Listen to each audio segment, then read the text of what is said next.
This program was first broadcast on Canterbury's community access radio station Plains FM 96.9 and was made with the assistance of New Zealand On Air.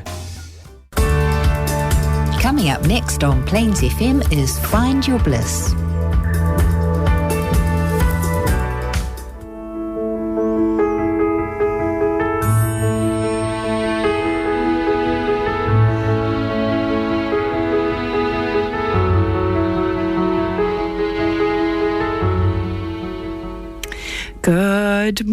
Good morning, Bliss lovers. It is Rebecca Davison here, intuition coach, founder of the Intuitive Life Academy. Welcome to the Find Your Bliss show here on Plains FM, where we talk about all things esoteric, metaphysical, intuitive and psychic. So welcome to the show, folks. It is great to have you here. I just wanted to do a big shout out actually to all the beautiful listeners and subscribers, and just say thank you so much for tuning in and choosing to live an extraordinary life. So I just really wanted to send you lots of love and send you big hugs at the moment, because I know at the moment life is unusual, right? We are living in unprecedented times, and that comes with a lot of uncertainty. And of course, uncertainty is amazing in terms of creativity, but it can also, it can also make us wonder which way's up. So if you subscribe, if you listen, if you tune in, I just want to send you a big hug. Know that I love you. Know that I'm so glad that you're here to tune into, a show really where we're wanting to promote a sense of safety and knowing that you have everything that you need within you to be able to create an extraordinary life, and that your soul is always supporting you. So really, the Intuitive Life Academy was born out of wanting to support people to really tune into, their higher self, to tune into the energies of love frequencies and to learn how to learn the tools to be able to access those divine frequencies to support you in your everyday life. Because when you do, your life becomes extraordinary and you see the world through completely different eyes. So today, folks, we are talking about self-compassion. And I love this topic. And this topic really came about because I've been reading Brené Brown's book, Dare to Lead, and she actually referenced a book in there, and not that I've got the book, but I've done some research online, and I was just like, gosh, people, this is something that we all need to be aware of. It's a big part of what I teach people in my work, although maybe I don't label it that way, which is learning how to create a relationship with yourself that really works. So the person that I'm referring to is Kristen Neff, and she wrote a book called Self-Compassion, Stop Beating Yourself Up and Leave Insecurity Behind. So it's really interesting, though, to learn, because one of the things that I see quite often in my work is this concept and the idea, and if you tune into it, it's quite prevalent on the planet, that if we are critical towards ourselves, that somehow that is motivating, which is worth unpacking in itself. So even checking, even asking yourself questions to create self-awareness is so powerful. So even asking yourself, over the last month, what was your quality of language like towards yourself? What, if you were looking at that language, if you were saying it out loud to other people, the conversations that you have with yourself, how do you think other people would feel? Would they feel loved and inspired and happy and grateful and safe? Or would they feel kind of criticised, a little henpecked, a little unsafe? So really important to start asking yourself those questions, because the quality of the language that you use towards yourself is huge. And it's amazing how we all have a tendency to do this, right? We will say horrible things to ourselves that we would never dare say to anybody else, let alone if somebody was in a situation where they'd had something difficult happen, like maybe they've lost their job, or maybe they've lost their home, or maybe they've lost a family member to coronavirus. we quite easily extend compassion to others, but we don't often extend it to ourselves. So really when we do, so many things can shift and change, because of course this is all about the energy. If you're being kind to somebody else, but you're being mean to yourself, then it's still going to contract your energetic field. And this is why we know we concentrate on doing work like forgiveness, surrendering, where we follow the spiritual pathway, because we know that those things are going to help us to expand our energetic vibration. And if you're thinking like, what's she talking about when I'm talking about energetic vibration? You want to see yourself as an oscillating field of energy. And when you recognize that you are an energy field, then you want to start asking yourself, well, how expanded is my energy field? Do I have situations with people where I have to feel like I have to pull my energy in close? So, so I'm defending myself, or I'm contracting my energy. That's what I mean. If you can imagine, right, that you're like sunshine, you're expanding it out, or have you kind of brought it in so it's really close around you? Some people might say, like that comes back to your physical boundaries, but you also have several energetic fields as well.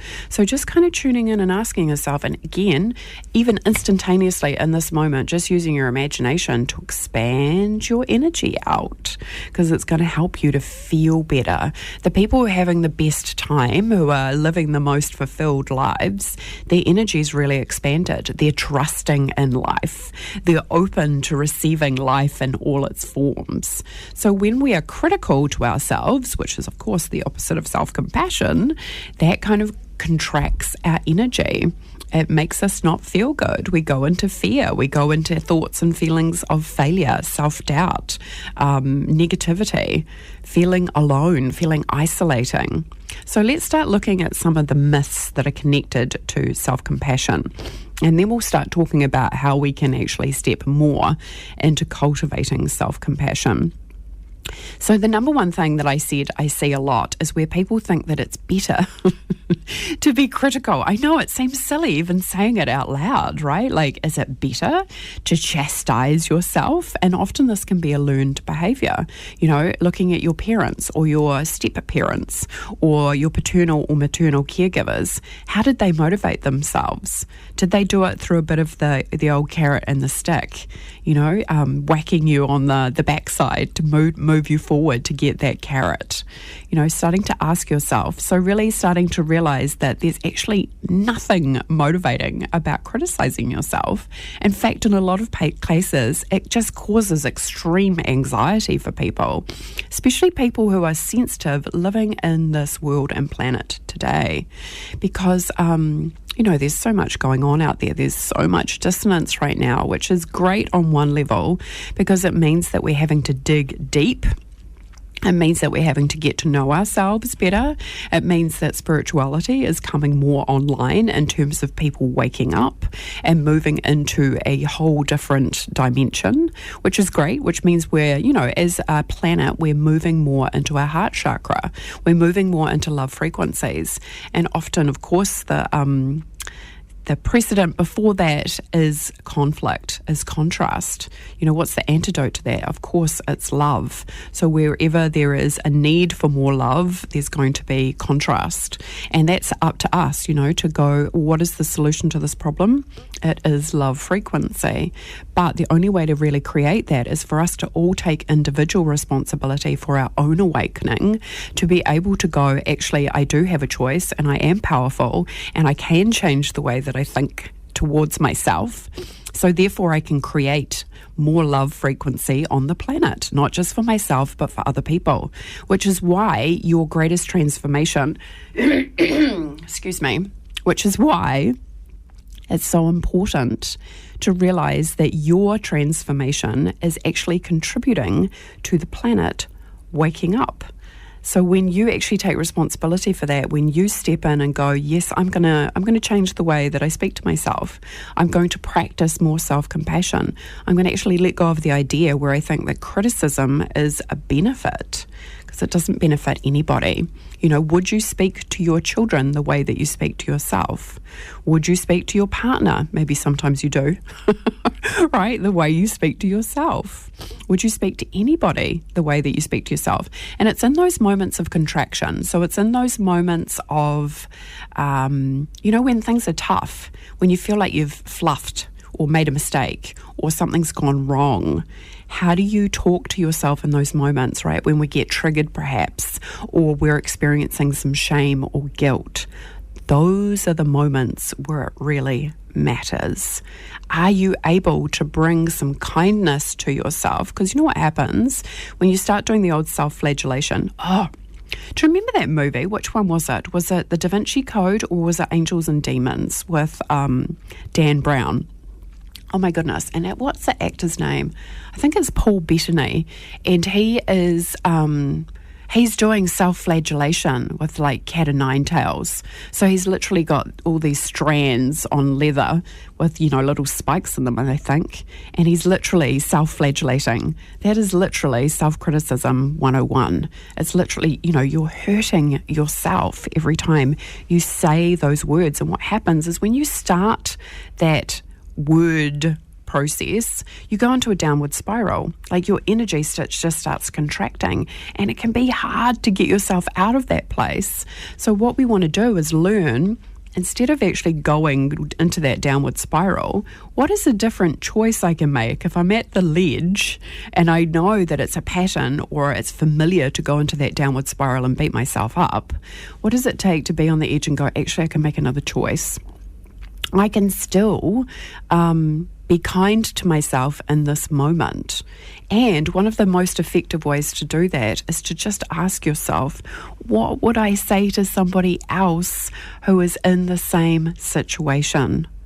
What loving words could I extend to them?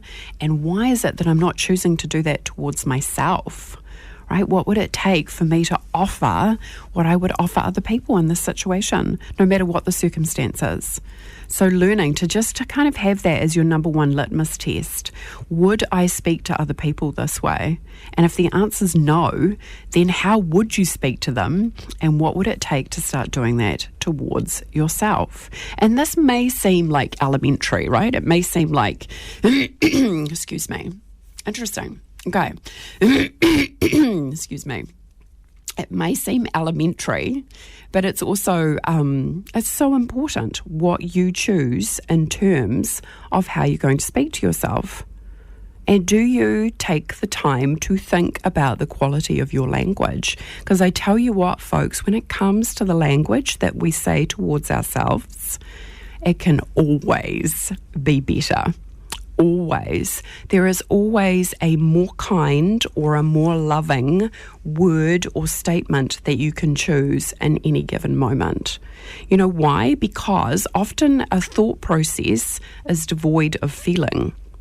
So when you actually take the time to be present to what you're saying towards yourself, but you do it with feeling, you can shift your energy instantaneously. Right? Because again, the head can go off on a tangent, right? It can go into a story, it can go into a drama, it can go into an old story. Oh, I knew this was going to happen because it's happened before and I always make this mistake and gosh, I'm so terrible and look what I've done it again and everybody hates me. And the story in your mind has just gone shoo, and you're like, oh, hang on a minute, bring your attention back to your body. This is why when we do Intuitive Mastery Program, one of the things that I'm often asking the people to do is to put your hand on your chest, check in with yourself, kind of be aware of your physical body. Does it hurt your physical body to hear those words? And this is also too, right, how we can get disconnected from our body because our mind is so big, so stuck in the story, and we're kind of like, hang on a minute, we need to be embodied, and that means being in one energy. You know what it's like when you meet somebody and their energy is really scattered, right? They're all over the place. That is because, their energy is being pulled in lots of different directions. Instead of, what's the remedy for that? Probably probably to do some grounding, to come back into the heart space, to be in the body. And a lot of times these days as well, we're kind of encouraged out of our body. You know, we do activities which kind of desensitize us. Social media is one of those things. You know, you want to disconnect from your body pretty quick. Just watch stuff like that, because often too what happens, if you're sensitive and you're really open in your energy, it can be crushing, right? To see people starving in Africa, you go into overwhelm. You disconnect from it because it becomes so overwhelming. It can be so incredibly painful. So what we want to do, though, is learn through our awareness to go even to ask yourself, am I starting to disconnect? Am I starting to go into a bit of scattered energy? Am I starting to feel overwhelmed? What does it take for me to come back into my body? Put your hands on your chest. Say to your body, I love you, and I'm here, and I'm listening. You know, even closing your eyes right now, if it's safe to do so, and just saying to yourself, I love you and I'm here and I'm listening. This is how we connect to the wisdom of your body. And again, where does a lot of your intuitive awareness come from, right? It comes from your physical body. There's also local and non-local intuition, which is essentially, you know, centered into your body and then obviously connected to the ether as well. So being in that space of kind of checking in and asking yourself, how connected am I in my body? And you'll feel it, you'll know, because you'll know if your mind, if you've been living from your head consistently and your body, you know, it's almost like two separate people. Your head's over here and your body's over here. What does it take to come back into alignment so you can be embodied? And we want to do that to be compassionate towards ourselves, to really feel our own love for ourselves, and to be in that space where we're offering it to ourselves. So a lot of people think, you know, because so the opposite of this criticism is thinking that being self-compassionate is kind of self-indulgent, right? That if I'm not criticizing myself, this is really common. I've seen it so many times. That if I'm not criticizing myself, if I'm not being harder on myself, if I'm not doing that self-flagellation, I'm not going to motivate myself to go out and make things happen. And then what's going to happen is I'm going to become lazy. All right, all my motivation's going to go, and then I'm going to, I'm not going to get anything done. I'm going to be essentially self-indulgent. I have seen this happen so many times, because often what happens too, this is a big one for women, especially if you're a woman who's a mother or you're working, you know, we have to go into kind of more masculine energy to get the job done. Feminine energy is about stillness. It's about receptivity. It's about openness. It's about accessibility. You know, historically speaking, the male would go out and hunt and bring back the saber-toothed tiger for dinner. And the female would be at home looking after the family, nurturing, making sure that the cave is warm, right? Making sure the fire is still going, collecting the wood to keep the fire going, you know, doing the more nurturing-based energies of care and attention. So when women have to go into a job, they kind of have to check into their masculine energy to get the job done, right? To make sure things happen on time, you know, action, power, results. It's kind of more masculine-based energies. So often what happens, right, for women is that can get overdeveloped. You know, they can go into ultra masculine, which can be awesome often in terms of getting results and getting things done. But also if women are not aware of their balance of masculine and feminine energies between them, same for men. But women predominantly that I work with, they're going to end up burning out, right? They're going to end up giving and giving and giving, which is masculine energy, giving. Right? And you might be like, ooh, really? Because, you know, as women, we're nurturers, we give a lot, right? We give attention, we give time, we give focus, we give bandwidth to friends, to family, to clients. So recognizing that if you are continuing to give like that, you are putting yourself in a situation where you may end up burning out. And you know what? So your physical body getting burnt out, that combined with not being compassionate towards yourself is a recipe for disaster. So if you're one of those people who has pushed yourself, kept on pushing yourself, I've done it before myself. Like end of last year, I experienced a bit of burnout. I'd done a lot of traveling. There was quite a few things that I had to get done before the end of the year. I was exhausted. It was a lot, let alone going into, other personal circumstances. So again, recognizing too that your body starts complaining, right? Your body starts going, stop doing this. And if you continue to do this, this is how you create illness, dis-ease, discomfort. It's quite an interesting process, really, kind of scary too, because your body is so good at adapting to stress. And this is also too why people miss the cues when it comes to experiencing anxiety. If you're experiencing anxiety, if you're a person who's experienced anxiety, and the thing about anxiety that I find really interesting is it's often a mishmash of a whole bunch of energies. When somebody says to me as a client, oh, I'm experiencing anxiety, to me and my intuitive awareness, that's like, this needs to be unpacked, because anxiety isn't just a clean, single, in my experience, emotion. It's usually a whole bunch of emotions. Like anxiety, of course, there's fear. But often with anxiety that I've seen, there are other emotions in there, threaded in there, like anger or frustration or powerlessness. So and of course, right, that contributes to the feeling of anxiety. I'm angry, I don't know how to process it. What do I do with that? I feel powerless, I don't know what to do about that. That bleeds into the anxiety. And again, depending on what the circumstances, whether it's chronic or acute, often there's a root cause from when it started and it contributes to the anxiety. And unfortunately, I don't even like the label anxiety because I think it's too generic. You need to be more specific to get to the root cause to go, okay, what's really going on here? Because as soon as you get to the root cause, folks, you can shift the energy.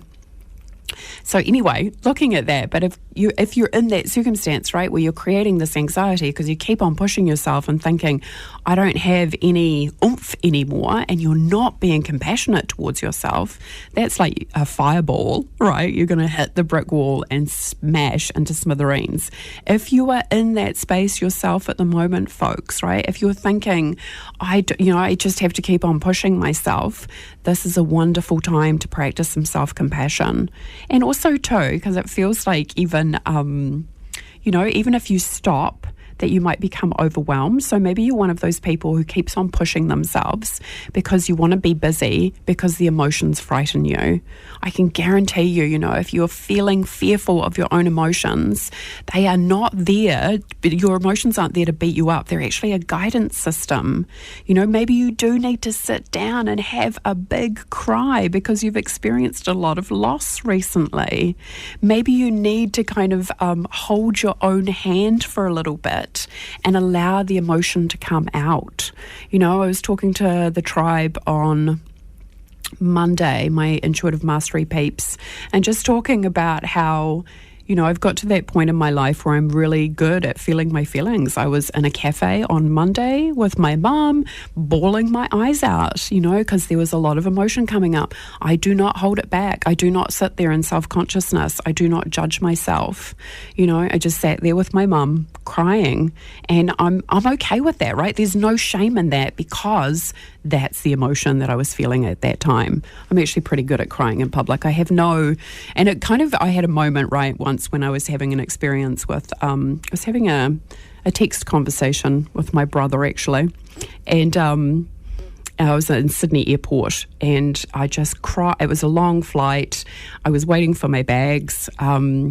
I always get stopped in customs at the airport anyway, in Australia, and I just cried and cried and cried and cried and cried, and it was so liberating because I was just like, I can't even be bothered going into being concerned about what other people are thinking, what their perspective is of me, because they don't know, and unless they ask me, so it was really liberating. So I would encourage you, right, if you're feeling upset, cry in public, right? It transcends a lot of shame, actually, because I think often a lot of the times people go, you shouldn't cry because it makes me feel uncomfortable, or you shouldn't display emotion because that's not socially acceptable. And then we wonder why we're feeling so disconnected from each other and we're feeling so sad. I remember another time actually walking down the street in Christchurch and bawling my eyes out. And this stranger, she was such a sweetheart, and she just came up to me and she was like, "Oh, are you okay?" Which makes you cry even more. But again, we're human beings. We have emotions. We need to allow ourselves to witness those emotions. And I know sometimes if you're not good at witnessing your emotions, it can be the last thing that you want to do. You can be like, I will do anything rather than feel this, but I guarantee you, and you think about it, I want you to ask yourself over the last week, how often have you witnessed your own emotions, right? Does it make you feel really uncomfortable to even consider doing that? Are you scared that if you did, it would feel like a tsunami of energy? It's often what happens for people when they first start working with me, because all this energy is built up, right? They've ignored it and ignored it. Have you ever noticed that about emotion? Like, it doesn't necessarily go away. Like, you can convince yourself in your mind that, oh, it's not there because I'm just going to keep myself really busy and I'm just going to focus on this and I'm just going to keep on going. And then when you have a quiet moment or you're driving home and the emotion kind of swings back around and it kind of goes, I'm still here. And you're feeling threatened or attacked by your own emotions because they're just looking for your love and attention. And when they get it, they shift. And that's when you get to feel so much more expanded. You get to experience more peace, more calm. I had a big cry on Monday. I felt fine on Tuesday. But the difference is as well, I'm very well versed at feeling my feelings without any judgment. Clearly, I wasn't sitting there judging myself and going, I shouldn't be doing this in public. I wasn't making myself wrong about it. I was just feeling the clear feeling. Now, I know that sounds weird, but when you can feel your feelings without any blame, judgment, shame, or guilt, it's a very different experience because it moves through quicker, right? And this is the thing to remember about emotions. They come and they go, but you are doing yourself a favor. It is self-compassion to witness yourself, to have the ability to be present to those emotions and say, what is it that you want to tell me? Where is it, where are those parts of myself that are hurting and feel wounded that need my love, right? We offer this to other people in our lives. We offer the nurturing, the comfort. Let me help you. Let me put my arms around you. Let me extend my love to you. But we don't even do it to ourselves. We don't find the frightened parts of ourselves. We haven't learnt to go in and find our wounded 12-year-old self and say, sweetheart, are you okay? I remember what happened. I'm here for you. I'm here to support you. You're safe now. We need to do this desperately. This is self-compassion. And again, it takes effort and it takes work and it takes willing to show up and ask ourselves those questions. And it really takes a container of kindness and love to be able to do that. Because, of course, if we don't feel safe, we're not going to open ourselves up to anybody, least of all ourselves. But that's the process, really, of shifting from the ego-rational mind into your intuitive nature. That is the bridge, is learning that you can be supported in that the universe is always with you, encouraging you and supporting you. And once you start realizing that your emotions are actually a guidance system, and again, in a really generic, simple terms, if you feel good, you're on track. Sweet, right? If you don't feel good, you're out of alignment. Something's kind of gone astray. It might be something that's just looking for your loving attention, but learning how to witness that part of yourself and love it so it does shift, so you can go back into those happier frequencies and doing it without judgment. Because I think a lot of people get caught up on, right? They know about the law of attraction and then they go, oh, I'm feeling bad, I'm creating bad karma, this is not good. And then they kind of, because you're rational ego mind, right, is always going to use your spirituality against you. It's going to use your knowledge against you. It's going to say, oh, you're manifesting, a crap storm because you're thinking bad thoughts at the moment. which is just, again, can you see how the ego can be so tricky in terms of tripping you up? So you really want to learn how to go, shoo, I'm actually going to be present to this emotion, because if I can sit here and be present and love it, I can shift it, and I can do it at the energetic level rather than just doing it from the level of mind, right? We always want to go to the root cause, and the root cause 9 times out of 10 is always in the emotional energy field. It's always because of an emotion that you had multiple years ago in regards to an event that happened, and you made it mean something. And often, if it hasn't been seen and witnessed and processed, it's still in your energy field. So even a great question to ask yourself, every morning is asking a younger self to step forward, right? What age is she? Or he? And what do they want to tell you? Wonderful way to witness yourself. But often too, right, we don't do it, or we forget to do it, or we don't make it a priority, or we don't do it consistently. And then we kind of go, oh, my life isn't working the way that I want it to. I'm feeling really frustrated with my boss. It's because we're not choosing to witness ourselves. We're not choosing to sit there and go, what's my self-language been like today? Have I been kind to myself in my language today? Have I realised that I can actually be kind to myself when I screw up or I make a mistake? Or if I'm experiencing some shame about something, that it's safe, right, and good for me to go into that space of going, you know what, I can choose to be cruel to myself in this moment, or I can choose to be kind. Because what will happen, right, if you're choosing to be cruel, it slows your energy down. It takes longer to get back on track. If you can be kind to yourself, you get yourself back on track quicker. You go back into that upward spiral quicker, faster, and realizing that. So it's so important, right? So being compassionate towards yourself is not self-indulgent. It's just wise, right? You want to move. You want your life to move. You want to manifest things quickly. Choose self-compassion as opposed to self-criticism. And that things too, right? Realizing that criticism doesn't motivate anybody. If you want to be motivated, choose inspiration as opposed to feeling like you need that big stick to kind of whack you from behind, right? What does it take to just be naturally drawn to inspiration? And realizing too that if you're self-compassionate, it's not egocentric, right? Because you think about it from the universe's perspective, from the universal love frequencies. Does the universe sit there, judge you, blame you, criticize you? Now, some people may think that that's true from their ego, but the universe is just pure love frequency. The universe doesn't hold the energy of blame or judgment. The universe is just completely compassionate, totally accepting, right? It's us. Right? We judge ourselves, we criticize ourselves, we make ourselves wrong. We create that separation from the divine by judging and criticizing ourselves. Right? And again, we need to learn how to navigate our own ego because it can be really tricky. Right? Your ego is always in the litmus test usually. If you feel like, oh, am I in ego or am I in spirit? Ask yourself, do I feel the peace of God within me? Or am I feeling disconnected? Am I feeling defensive? Am I feeling like people are out to get me?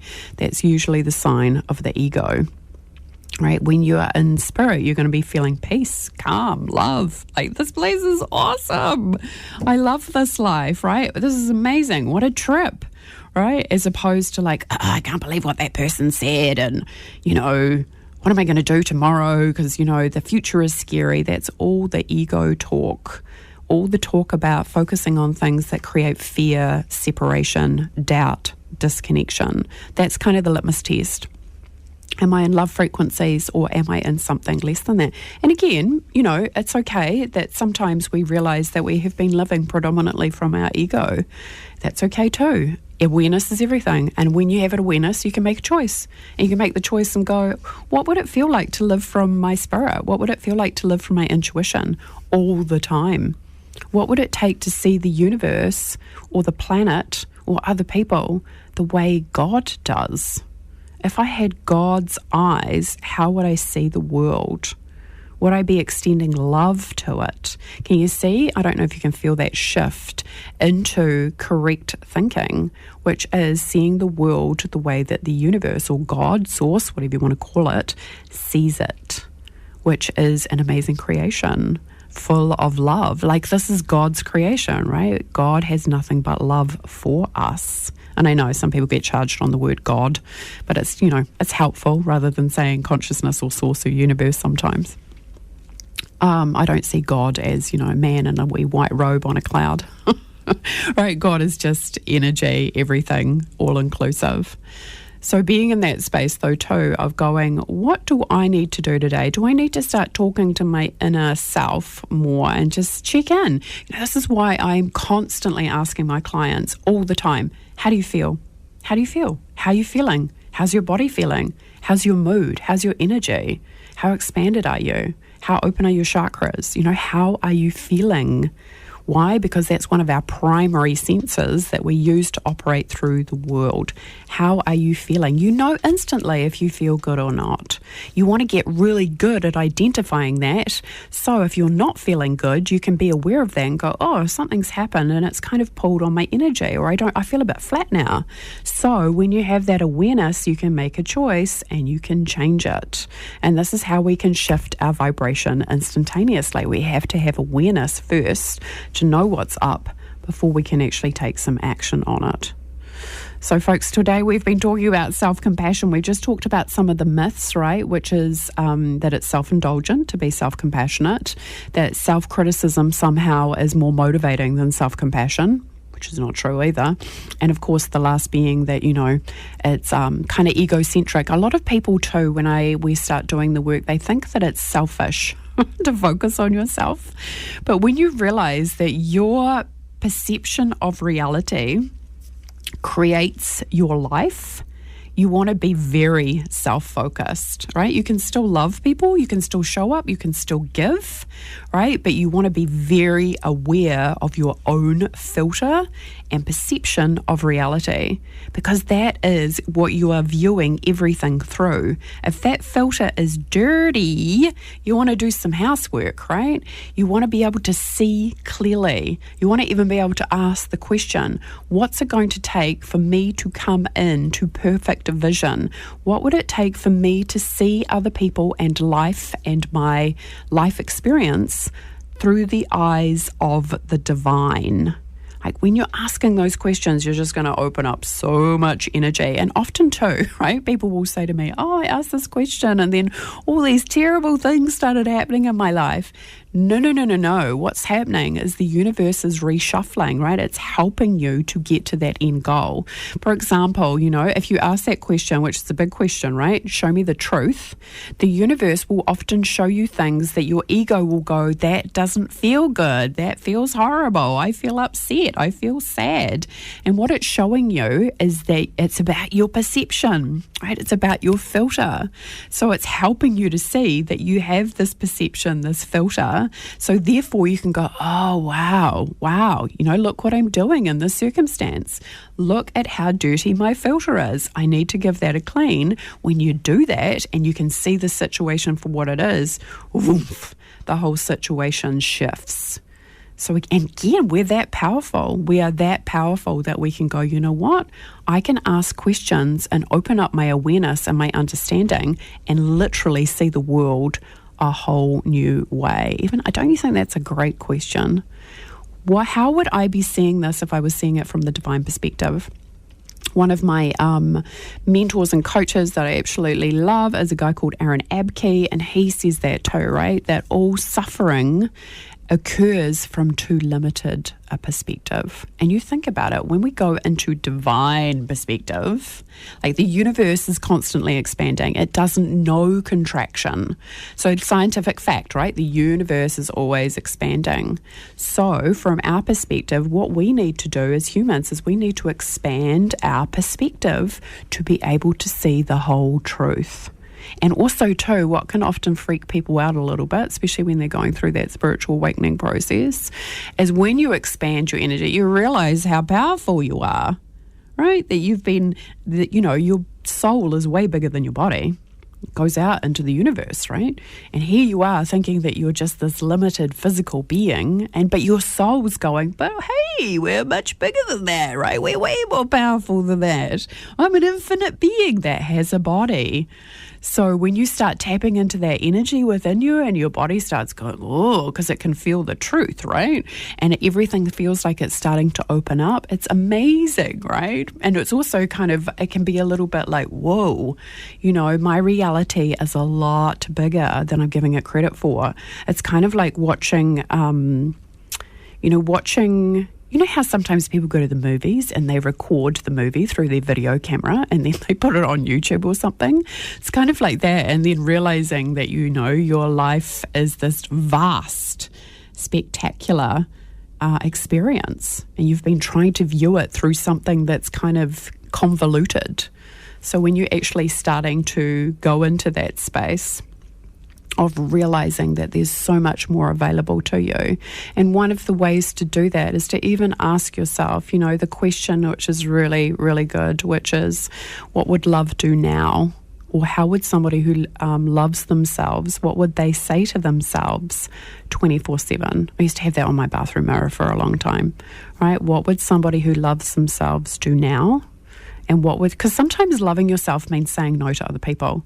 Sometimes loving yourself means that you're going to remove yourself from circumstances. Sometimes loving yourself means I'm going to forgive that person, but I'm not going to hang out with them anymore. Sometimes loving yourself means that I'm going to choose to do the complete opposite of what everybody else is doing, right? But also too, asking yourself those questions, like the knowing yourself and choosing to set yourself free, really, it comes through self-inquiry. You have to get to know yourself. You have to get to know what it is that you like. You have to get to know what it is that you've been holding back, what it is that you're afraid of. The thing about fear as well, you want to run towards that.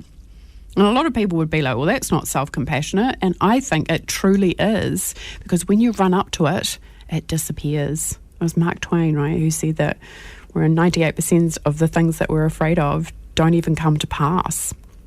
That can be a lot of energy that we're giving. And also too, folks, if you are in a situation where you're avoiding something, it takes energy and effort to do that. So even asking yourself, if I'm feeling tired, if I'm feeling drained, if I'm feeling overwhelmed, if I'm feeling depressed, is there an energy or an emotion that is looking to come forward that I have been holding back? That I have been, and again, this can happen a lot for people who are quite analytical, right? They operate from their mind, they trust the data, they like the numbers, but they avoid the feelings, and they can often come across as being kind of cold. You might know somebody like that, right? What they're doing in a way is they're saying that the emotions don't have any value. That will turn around and bite them eventually, because everybody has emotions. Everybody wants to be loved. Everybody wants to know what it feels like to be loved. We want to cultivate that within ourselves. When we're running love frequency, people can just stand next to you and be like, oh, you feel so good, right? Because you're running love frequency. You want to be that person. You want to be that person where people come up to you and just go, wow, you feel amazing, right? I want what you've got. What's going on with you? You are feeling it in their body. You're feeling it in their energetic frequency. I have that happen all the time. People will say to me, they'll tell me their life story. You know why people do that? Because they know that they can trust you. They can feel it in your energetic field, which is why they'll start talking to you about it. Now, as a sensitive, sometimes you have to be careful with that, because you need to know how to manage your own energy field to make sure you're not picking up their energy. But that's why we want to create more awareness. So we've looked at some of the myths of self-compassion. And again, just, see yourself taking off the boxing gloves, Take off the boxing gloves of beating yourself up. If I was being kind to myself moving forward, what would that look like? So again, pretty standard stuff, right? Be very aware of the language that you're using towards yourself. Put the words that you want to experience around you and your environment. When I worked in banking, I had quotes all over the wall. So every time I looked up, there was an inspiring quote. So I was focusing my mind and the intention where I wanted it to go. Even choosing words that you would love to experience, putting them up on your fridge, putting them up on your bathroom mirror, so you're focusing your attention on the way you want it to go. being kind to yourself, I think it's really important sometimes. I mean, some people might say this is a mantra or an affirmation, but I think it's really important to have some phrases that you have ready. So when you have those situations that are challenging, it's a good go-to, right? You can go, I can go and use that because I've already kind of pre-selected it. And that might be, can I say something nicer to myself right now? Is there a more loving word that I can use right now? What would somebody who loves themselves say to themselves in this situation? Am I being compassionate towards myself right now? Am I being kind? Right? Even writing down those statements, and when you're having a tough time, asking yourself those questions. Am I being kind? I think there's a book I've got actually. Can I give myself the compassion that I need right now?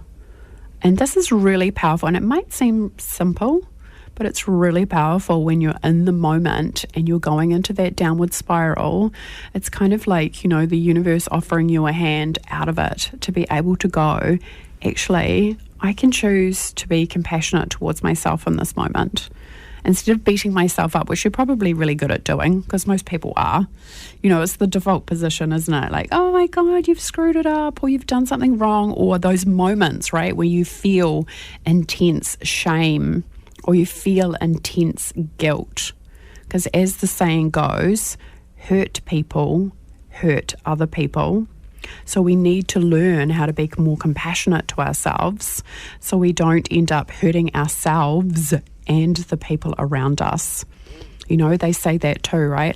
And again, healing your own wounding, so important. If you want to save the planet, heal yourself. Seriously, it is the most powerful thing you can do. It is your transformation brings to pass such an increase in energy in your home life and your family life in regards to the way that you see the world, in regards to the way that the choices that you're making. So it's so important to look at ourselves and go, how am I even speaking to myself? You are literally helping to save the planet, to move the planet into love vibration by just choosing to be nicer to yourself. Right? It all comes from within. Another way of obviously supporting yourself with compassion is to really start learning to meditate. A lot of people think that meditation is like, I sit down and, excuse me, my monkey mind starts going, and it's actually a practice. You know how you go to the gym and you practice doing reps, right? Meditation is also a practice. It is literally the practice of creating more space between your thought processes. So I'd encourage you to look at it that way. If you just sit down for 2 minutes and go, even if my mind's really busy, can I create a little bit more space between my thought processes where there is just space? And to just see it like that, every time I sit down and do it, I'm going to create more space. Because a lot of people have resistance to meditation because they're like, oh, it's so hard, or I'm hopeless at it, right? They go into the downward spiral. They go into I'm terrible at this. This is no good, right? Rather than going, this is a practice, and all I am doing is endeavoring to create a little bit more space between my thought processes each time I do it. Because eventually what will happen is you will be able to sit down and think nothing. Right? But that takes a lot of practice. I would say that's years of practicing meditation. I've been practicing meditation for a long time, and I still go, oh, look, there goes the shopping list, right? And then it's like, okay, again, it's the practice. You can have that spaciousness. And again, why do we want to practice meditation? Because it helps us to realize that we are the ones who are in control, not the thoughts. Because often too, when we're having thought after thought after thought, it's just, it's just going blah, blah, blah, blah, blah, blah.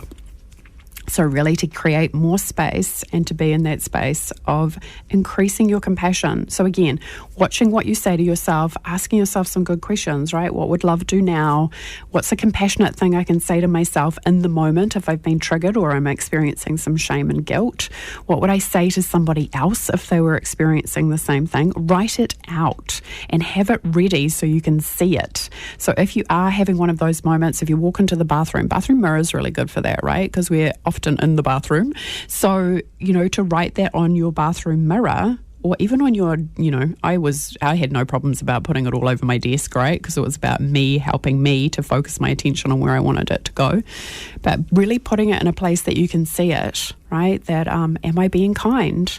Can I be more compassionate to myself in this moment? What would be a lovely thing that I could say to myself right now? Even writing that out. Like, what do I want to hear when I've made a mistake? What do I want to hear when I feel like I've stuffed up? What do I want to hear? And this is a great thing too for your relationships, like your romantic relationship, to even go, if I'm experiencing this is what I would love to hear from you. Which is often like, oh, I feel for you, or I'm here for you, or that must be really tough. Or, often we don't want to go into talking over a person's feeling. It can be really a skill set, right, to hear people and to be empathetic without missing on that. But again, just consider how you'd like to be treated. If it was happening to somebody else, what would you say to them?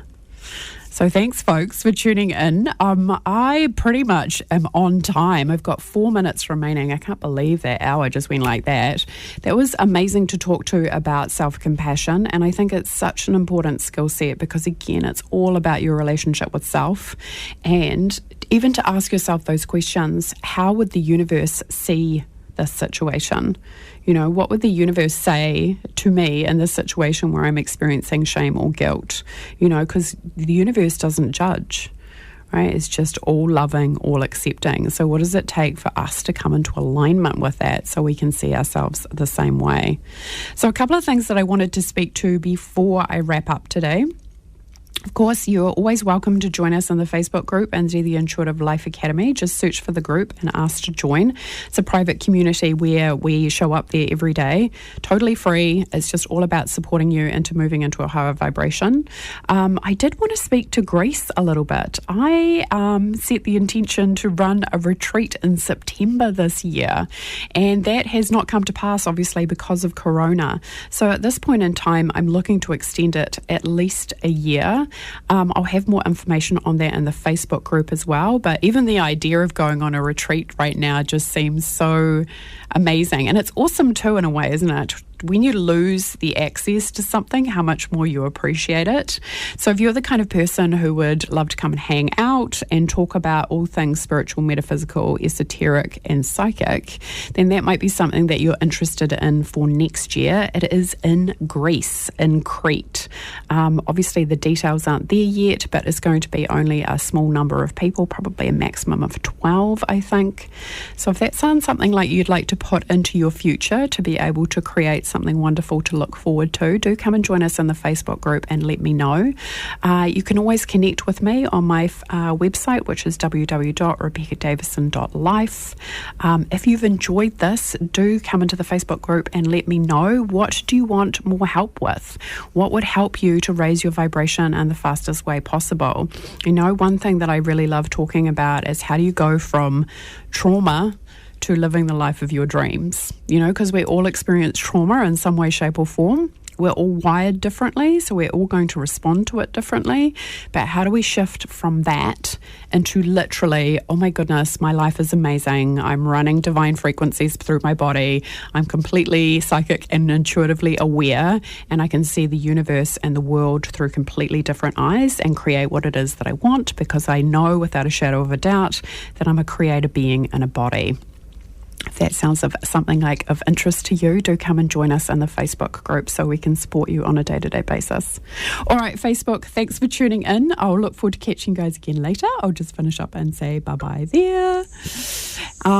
As usual, folks, what a privilege and a pleasure to connect with you guys. Again, if you're listening, please know that I send you my heartfelt love and appreciation. I love it when people send me a note and say, hey, I listened to the podcast and I really enjoyed it. It's really important to me to know that what I'm doing is supporting you in some way, shape or form. And of course, I want to help you. I want to make your life better. I want you to live the life of your dreams. I want you to experience joy, because goodness knows it's available. So tell me, what's going on for you? What's coming up? What are you struggling with? What's going well? It's good to hear that too. Things I love to help people with, really. Just recently, what's been happening?